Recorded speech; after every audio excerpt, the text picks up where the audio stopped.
Zoom. Zoom is the most common online communication tool. It is used to organize meetings, deliver lectures and seminars. Sometimes it's even used for screencasting. The focus of today's lecture is interactivity in Zoom. If you are new to Zoom, you have never created or launched a meeting, please watch a video prepared by Riseba University that you can find on Digital Skills course.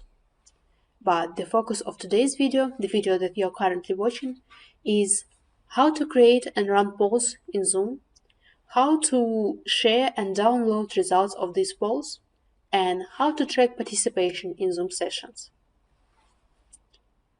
Before we dive into interface of Zoom, I would like to mention that you can use Zoom for free, but with some limitations.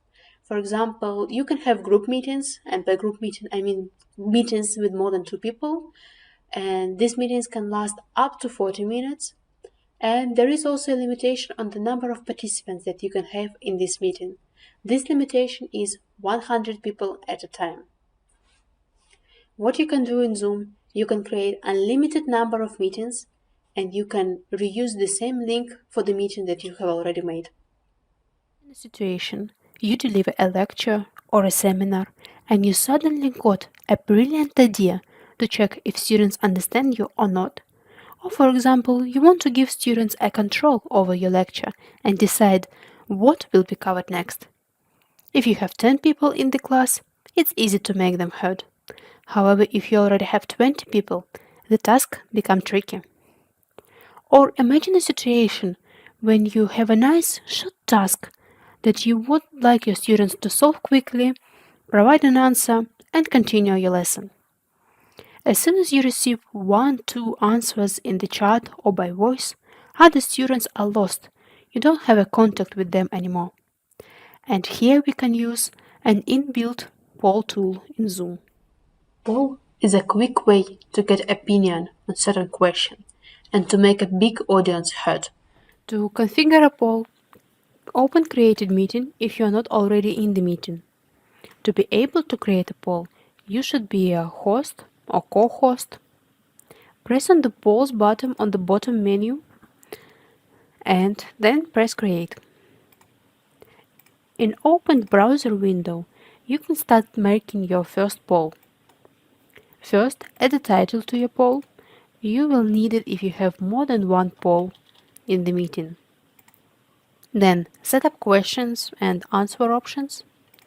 You can choose between single choice question, where only one answer is possible, and multiple choice, where at least one answer is possible. To add more options, press Add Choice. You can change the order of questions by dragging and dropping them in required order. Okay, first question is ready, but let's add more. To add a question to the same poll, press Add Question, or you can also duplicate the existing one by pressing this sign, like copy sign. It is a useful function if you want to use the same answer options, for example, as in the previous question.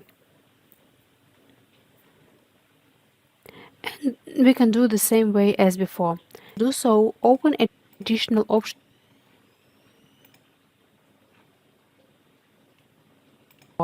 Change the type of question and set up options.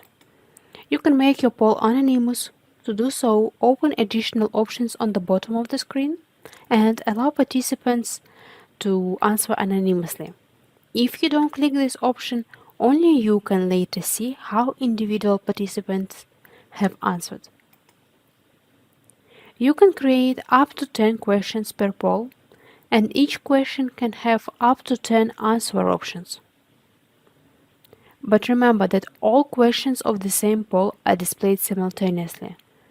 So if you want to launch questions in different time, you should create different polls for the same meeting. Zoom allows you to have up to 50 polls per meeting, so you can have either 500 questions, 10 in each poll, or you can have 50 separate questions. Okay, now when we have configured our questions, let's go back to Zoom. To launch a poll, press pause button again and choose which poll you want to start if you have several. First, you have a preview screen of the poll, so you can always go back and edit it if needed. And only after you press a launch button, participants will see the poll and will be able to vote. On top of the poll, you can see basic information, for example, how much time have passed since the beginning, how many participants can vote, and how many have voted. Hosts and co-hosts can't vote. At this stage, only you see live results. Okay, and now let's switch to students' view. As students submit their answer, the poll disappears for them, so they don't see the results. Okay, everyone has voted, so let's stop the poll by pressing End Poll. And now you have an option to share results with everyone, so participants will see on their screen the results, the same as you see it now. You can also stop sharing results, and here you have an option to download your results. If you didn't download results, but later realize that you need them, you can always find them in reports, along with the participants list. To access reports, open in browser zoom.us and log into your account. Choose Reports tab. If you want to download poll results, choose Meeting and then switch to the poll results and define the period where the meeting was held.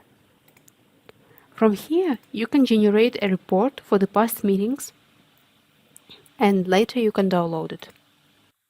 Another good feature of Zoom is the possibility to access participants list after the meeting. To access it, on the Reports tab, we should choose Usage. Again, set up a period where the meeting in question was held. To view the list, click on the Number of Participants column, it is in blue, and immediately you see who participated and for how long. It usually happens that people connect and disconnect during the meeting, so to see the total time for one user, click on Show Unique Users. And you can also choose additionally to display meeting data that might be useful when you download it. To download list of participants, click on Export. This is it for Zoom.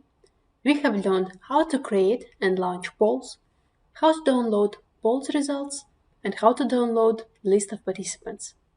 I hope you will find a good use for these features.